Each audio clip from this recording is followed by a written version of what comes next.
Hello and welcome to TTELT, Teaching Tips for English Language Teachers. I'm Dr. Gina Rhodes. Let's get started. This week on TTELT, we're talking about pronunciation tips with Nicole Kaup. She is an English accent coach, and she and I met when I was the English Language Fellow Coordinator for Southern China, and she was in China teaching in Liyangyungang, which I probably didn't pronounce ironically correctly, but I've been working on that one. And since she was an English Language Fellow, she and I have maintained our friendship, and she was the first person to reach out to me when she heard about this project and say that she wanted to get involved and be part of the project. So I'm really excited to be interviewing her today and learning about her pronunciation tips for English language teachers and finding out more about her latest projects. So let's get going. Okay, this week on TTELT, we have Nicole Kaup, and she's going to talk to us about her pronunciation tips. Hello, Nicole. Welcome to the show. Hi, Gina. How are you? I'm doing great. It's so great to see you. Yeah, it's good to see you too. Okay, Nicole, why don't you tell us a little bit about yourself? All right. So I am an English language coach and communication coach. Basically, I'm an independent English language instructor. I don't work for an outside school or university. I work for myself and my clients and for other teachers and such. My specialty for about the last 8 years has been oral communication skills. So helping adult professionals to speak English more understandably, more clearly, and more confidently. And typically what that means is I work with people who are like in the tech field or that are engineers or healthcare professionals, sometimes English teachers from other countries where English is not their native language. I do a lot of work in pronunciation and accent reduction, as well as other skills like meeting skills, presentation skills, basically a lot of things that are needed in the workplace these days where people are doing meetings on Zoom, they might be presenting at conferences, or they might just need to speak more intelligibly overall to work in a global workforce where everyone's communicating in English now. Okay, well, it sounds like you're doing a lot since we first met in China. Yes, definitely. Before that, actually, I was doing some accent reduction coaching, American English coaching with private clients actually for a couple of years before going to China. And I was doing it all one-on-one and going to people's workplaces and homes at that point. Right. And then after China, I've brought everything pretty much online. Yeah. Right, well, let's start with some teaching tips. What are some teaching tips for teachers who are new to teaching pronunciation? Okay, so pronunciation is kind of a mystery for a lot of English teachers. Really, English teachers are taught how to teach reading, how to teach writing, how to teach speaking and listening, but traditionally pronunciation wasn't a big part of anybody's training program. And so teachers really are just a little kind of shy about the whole idea of teaching pronunciation just because they've never been taught what it involves, truly what is it that creates, understandable pronunciation. So they really don't know where to start. And our traditional textbooks have not been really great at that either. I can remember teaching pronunciation at community colleges years ago, and the textbooks we used were all focused on specific sounds. Like you teach them how to say a V sound, or a TH, or an R, or an L. But it goes far beyond that, actually, much beyond just those individual sounds. So part of our training as English teachers is to know what we need to teach, not just how to do it, but actually what needs to be taught. So sounds make up some of it. And we know that depending upon where our students are from, they usually have trouble with R sounds, L sounds, V, TH. And those are very obvious ones that the students themselves know, hey, teacher, I cannot pronounce a TH. And they're very concerned that they can't pronounce the TH. But they're missing they're missing all the vowels for one. Usually they're not aware that they're not unable to pronounce the vowel sounds. And there's many more vowels than most other languages have, right? English has well, depending upon who counts and how they count it, we'll say around 15 different vowel sounds. And we only write those with 5 letters, so that's super confusing for people. So even English teachers are not even completely aware that we have all those different vowel sounds and how to teach them. So then there's that. But then there's something even more important and even kind of more mysterious and unknown, and that is the whole, what you'll hear referred to as suprasegmentals. Where we call segmentals are the individual consonant and vowel sounds. Suprasegmentals refer to stress patterns. Like in a specific word, we're going to stress one syllable more than another. Within a phrase, we're going to stress specific words and unstress other words. And so we have this, this pattern of kind of up and down, of stressed words and then unstressed words. And that kind of gives English, it's very characteristic, you'll hear kind of described as a wave pattern by people who, where English is not their native language. They'll kind of, oh, English sounds like a wave. It goes up and down. And they're kind of referring to that in some way. It's musical, you'll hear a lot of people say, that our pitch goes up and then it goes down. And so there's a lot of other things that we need to take into consideration beyond just teaching individual sounds.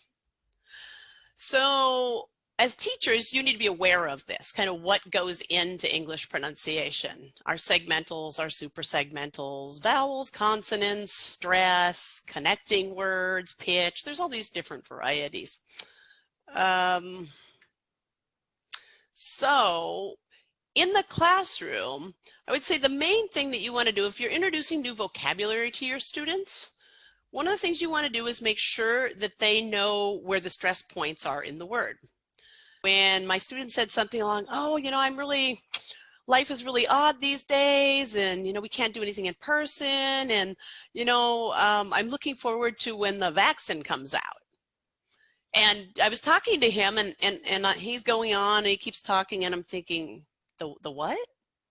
And then my mind, and I went, oh, he meant the vaccine, not the vaccine.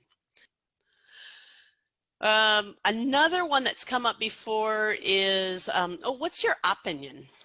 Now you might get that one, but still it's a little shocking. It's a little abrupt as a native speaker. We go, excuse me, I'm sorry.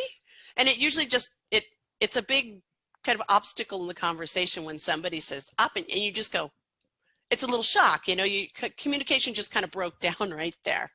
And so, well, the word was opinion. So if you notice opinion, that we need to make sure that we put the most stress on that second syllable, opinion. So when you're teaching vocabulary, you want to make sure your students are getting that right.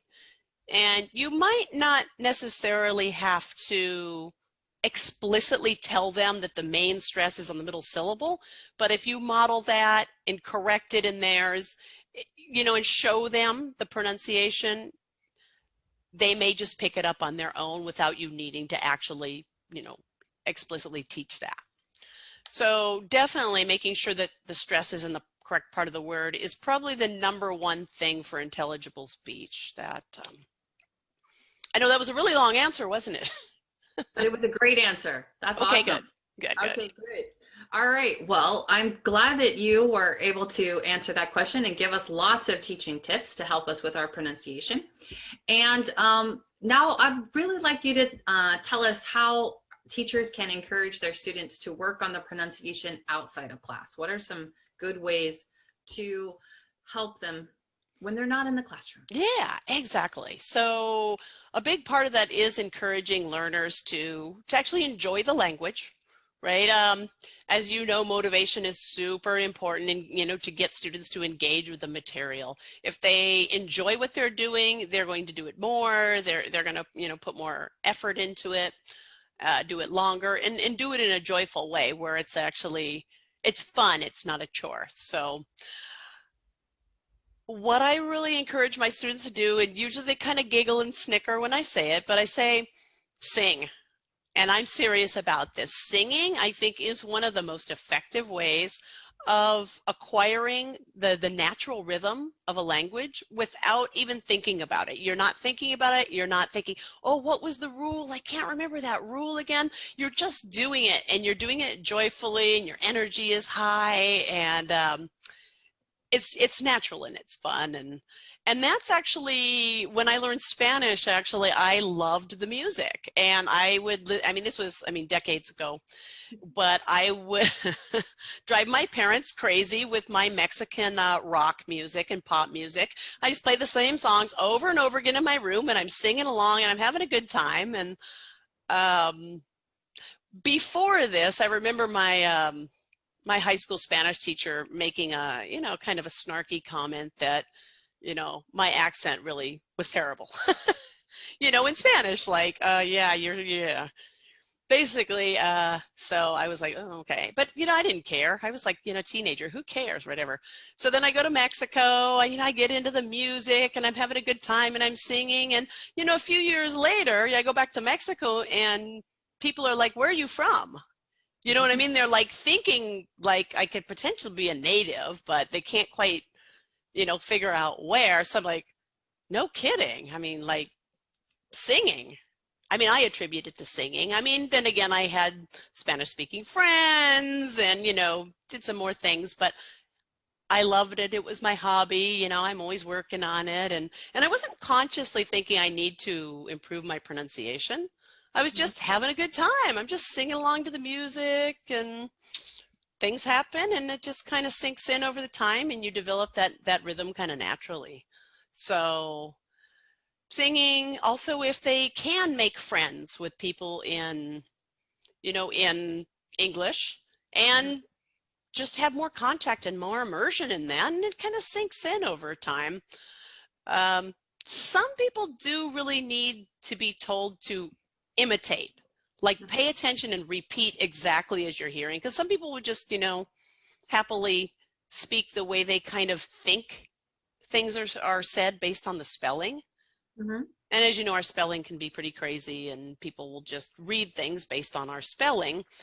But it's like, pay attention, listen to what others are saying and repeat that. Just like you're a small child, repeat. The other thing I would recommend is sitcoms. Mm-hmm. Sitcoms, if you guys are not familiar, are situation comedies. So basically there are comedy programs that are very short. You know, they last like 20 to 30 minutes and they generally have a lot of dialogue and are funny and the characters are, they're interacting with each other quite a lot. You're going to hear typical slang, typical, you know, conversations. You can see a lot of culture in sitcoms, but it's a great way to be kind of immersed in that typical language. Mm-hmm. And I would kind of recommend taking small clips of that, like take a 2-minute clip of something, which you can find all over on YouTube. Pick your favorite sitcom, go to YouTube and, you know, Modern Family or Two Broke Girls. A lot of people like Friends, but I would also suggest taking a look online and saying, you know, most popular sitcoms for learning English, and you'll get others on there. There's a whole bunch, and, you know, watch a few, find which ones you like, watch them often, get to know the characters, and then start imitating the characters and their speech. Stop it, you know, repeat, go back, kind of repeat again. And then there's plenty of other activities. You could even do that in the classroom too, and do dubbing and different things. But I think these days pop culture really gets students interested and involved. Movies, TV, songs, everything kind of related to I guess daily life these days. So Okay, great. oh, and apps. We haven't talked about apps, but I was just going to ask you about what websites or apps do you think would be the most engaging for teachers to use in working with pronunciation with their students? yeah. So there are a couple of really, really good pronunciation apps that are based on machine learning and AI these days, artificial intelligence, where they are kind of getting to know you in the kind of the issues you have and then getting smarter at giving you the practice that you need on the specific areas that you need to work on. And one of them is absolutely excellent for word stress, what we were just talking about earlier, and vowel sounds, which are two things that are pretty important in pronunciation and both often overlooked. And that one is called Blue Canoe. Okay. And if you're familiar with the color vowel system, it is based on the color vowel system.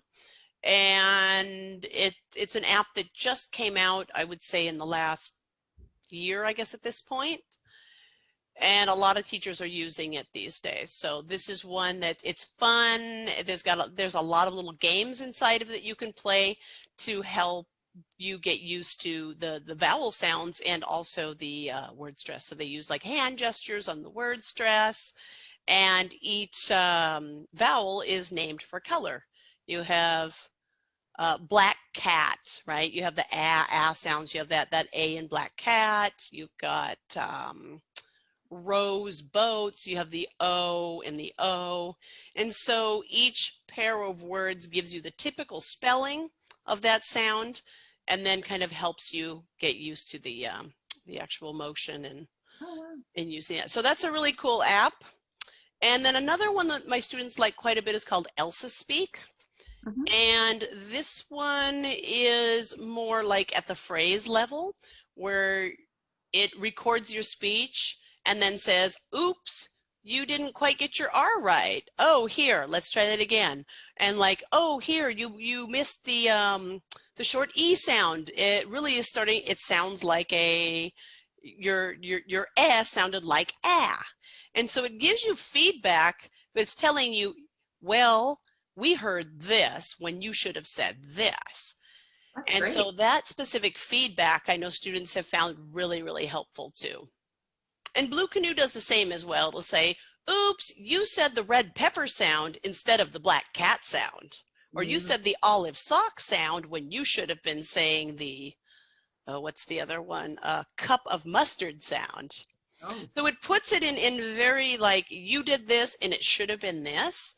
That's great. So yeah, and it also uses musicality and rhyming, and both of these apps are really, really good. And students usually love them, have a great time. And then the idea is you're practicing like 10 minutes a day. Right. And over time, that really builds up quite a lot. So I was wondering if you have any specific tips for teachers whose first language isn't English. Yes, actually, if you are a non-native speaker of English, you want to first take a look at a list of common problems for speakers of your language. Like, let's say your native language is Russian.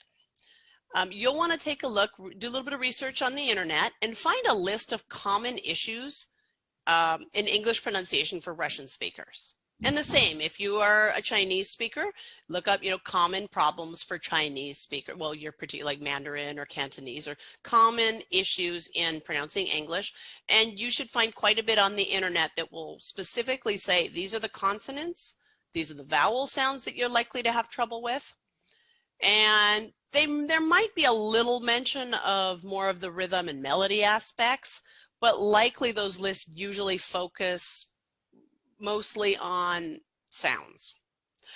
So that being said, that'll give you an idea of the sounds that your native language doesn't have. So you're trying to identify which sounds you do not have in your native language that we do have in English. So there will definitely be several vowel sounds, and there's likely going to be a few consonants too. But even bigger, you'll want to, well, the list usually don't include intonational rhythm and melody things. And everybody, no matter what your native language is, everybody needs to work on the rhythm and melody of English, because generally other languages all have a different overall sound and pattern of communication that sounds different than English. And well, I would say if you learned English mostly by reading and writing in a school setting, you are likely going to need work on your intonation, your rhythm, and your melody. If you learned it like children learn it, being surrounded by English, like let's say that you spent many years in the United States and you worked in a restaurant. And if you learned it by that, then you're probably fine on your rhythm and melody. But if you learned it in a school setting, you're likely going to need help in the rhythm and melody. So the overall sound of your English. So and it's good to be aware, especially as a teacher, how English really sounds and how the communication really takes place. As we talked about earlier, word stress, making sure that the stress is on the correct part of each word. Mhm. And we also do that at sentence level. And that's really important. Which words in a sentence that are emphasized tell your listener what's most important in your sentence. And this is a little bit different from other languages. Other languages may do that by changing word order. They might put the key element up front in the sentence, whereas English is highlighting. Notice as I'm speaking, if you listen as I'm speaking to what I'm telling you, you go, oh yeah, she's highlighting certain words with her voice. You can see it. It gets louder. I hold it longer. My pitch goes up on those key words. And that's really important, something really important that you need to integrate into your speech as well. And be aware of it so you can, well, depending on the level you teach, you may or may not need to really explicitly teach your students, but you would want to model that or maybe point it out in the materials that you're using, assuming that you're bringing in like non-native speaking models, maybe from TV or songs where your students are actually hearing what native speech sounds like. You may need to kind of point that out a little bit too, making sure that your pausing is in the correct place or in an appropriate place. We pause in different places, and you'll notice native speakers, some will speak faster, some slower, some have more pausing, some less. But just that general awareness of what does English sound like overall is really, really helpful. Okay, that's all great information for our teachers. I think they're going to love it. Okay, and so Nicole, thank you for sharing all this information with us. What projects are you working on right now? Oh, so at this point, I am trying to put on my own webinar. At least once monthly. So I actually have a webinar that is going to be this week on Thursday. So, and that is in, let's see, I'm in Seattle in the United States. So Seattle time, which is West Coast Pacific Daylight Time, I believe we're on PDT. That will be 7:30 p.m. And actually I have a guest speaker this week. Or this really? month. Wow. I do have a guest speaker. I have a lady, she has her PhD in English teaching, and she has a very interesting specialization. She specializes in, well, psychological aspects of language a lot. She does a lot of work in like the Happiness Project on, so a lot of her focus is on things like calming techniques. But anyhow, actually her topic is overcoming nervousness and speaking with confidence. And so she has some things like breathing techniques and short meditative techniques to calm and lower the stress level so that you can speak more confidently and you know, not feel that nervousness and that stress when you're speaking. So it's going to be a little bit different than the typical workshops where I focus on pronunciation type things. She'll be focusing more on like the emotional and mental type aspects of speaking a language. And she herself is a non-native speaker who has made it all the way up to a PhD level in, and she's an English teacher. She trains teachers herself. So I'm really looking forward to her workshop, and I've seen some of her techniques, and they're really cool actually, and I think really helpful for everything these days, for calming yourself to speak English better, or another foreign language that you happen to be learning, or just in general when you're feeling uptight, to just, you know, calm yourself and know how to I guess read your own emotions and to kind of deal with that kind of thing. So that will be, yeah, this week on Thursday, she'll be speaking. My website is EnglishCoachNicole.com. EnglishCoachNicole.com. Okay. Yeah. And of course that will be in the notes, but we'll. Yes. So yes, hopefully if you're interested in those free webinars, a good thing to do would be to get on my email list as well. You can do that on my website, or keep an eye on the website or the Facebook page. Yeah, and you'll get notification of when workshops are happening. And what's your Facebook page called? English Coach Nicole.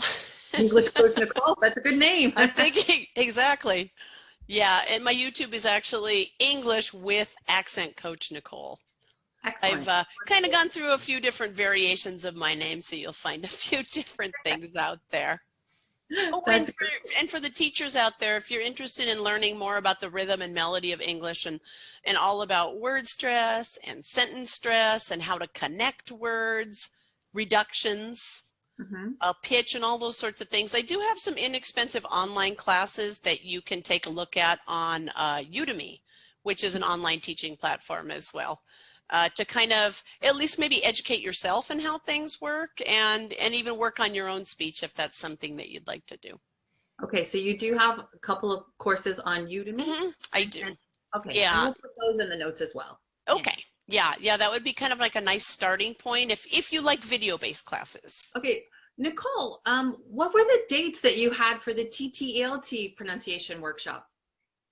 Okay, so we're going to do a pronunciation for teachers, kind of like what to teach, how to teach, and a little bit more detail. Some of the things I talked about today, but giving you more examples and helping you incorporate into your own speech, but also kind of how to teach your students as well.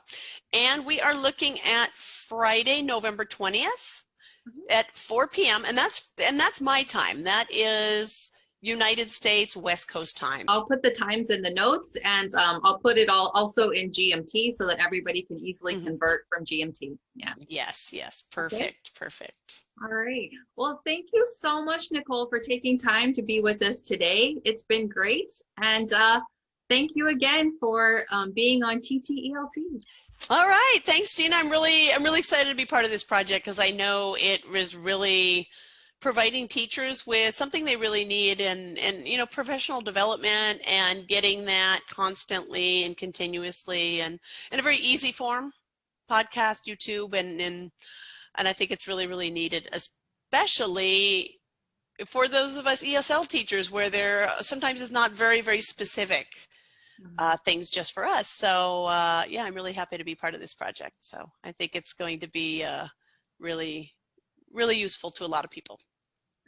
Thank you. We hope so. That's the plan. Here are some of the top teaching tips that I wanted to highlight from Nicole's interview. The first one that I thought was really important is to remember to model the correct stress. When we're teaching our students how to pronounce words, we want to make sure that we are modeling not just how the word is pronounced in general, but make sure we're stressing to our students where that word is stressed so that we're sure that they know that how to pronounce it accurately. So as she mentioned, there's a lot of times with when we're just reading and writing, we don't think about where the stress should be in a word.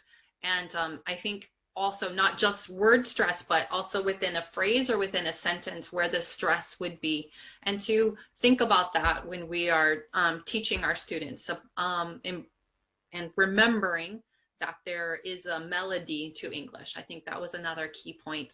Another thing I wanted to mention was that how she talked about singing. I think it is really important that we are giving our students opportunities to sing in English and in any language that you're teaching. I think it's really important. I know I learn a lot when I sing in languages that I'm learning. Right now, I'm working a lot on my French, and I love to sing in French. Even if I don't understand what I'm singing, it's a lot of fun. And so I think that was another great tip that she pointed out to us.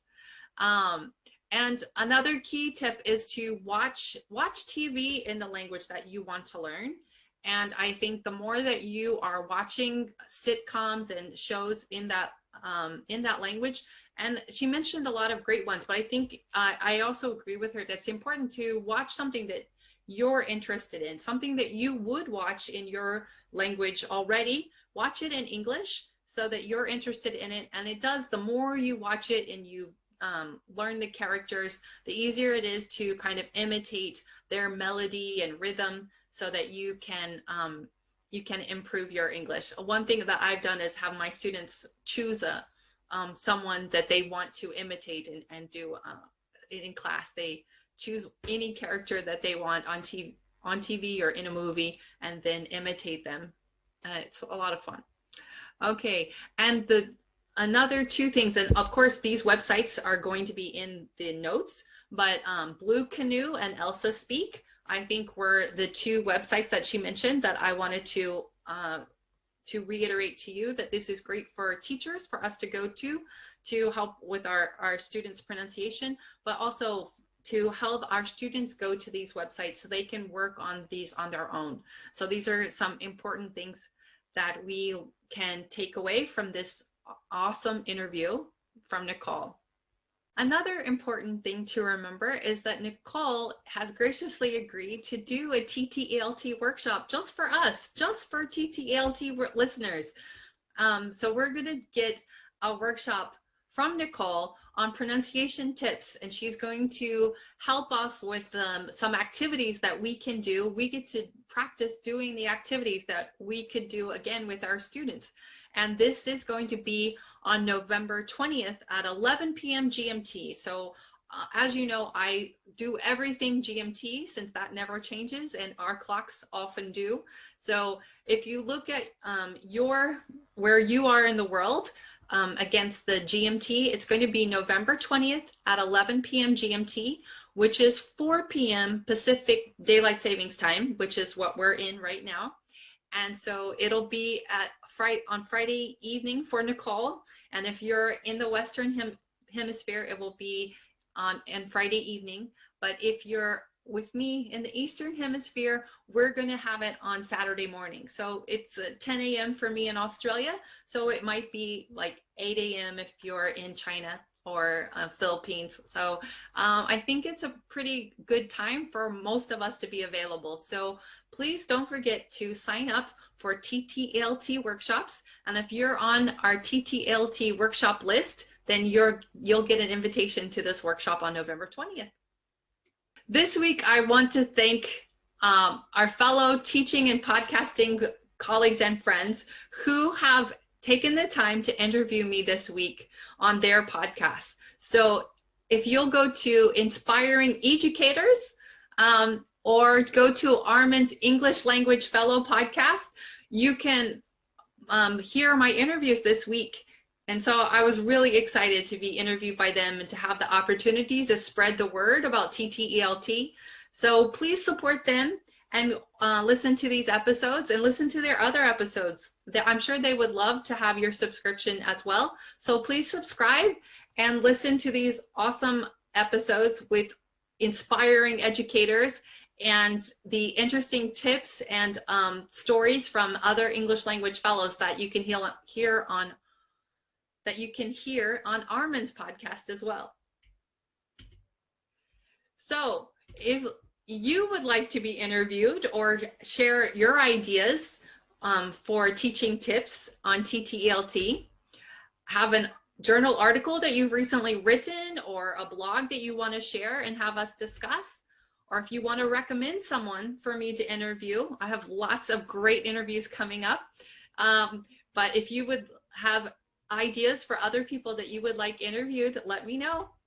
And of course, if you just have questions, comments, suggestions, please contact me. And you can send a voicemail to ttelt.org. If you go to the website and you look in that bottom right corner, you'll see a little mic, and that's where you can record a voicemail for us. And I might play it on the podcast or on the YouTube channel. You never know, right? And answer your questions about TTELT. And you can always email us at tteltinfo@gmail.com. And of course, don't forget to subscribe to our podcast and YouTube channel. And if you're not there already, please join our Facebook group, TTELT. And of course, we would love for you to also follow us at TTELT1 on Twitter and t.telt on Instagram. Thanks for tuning in. See you next time.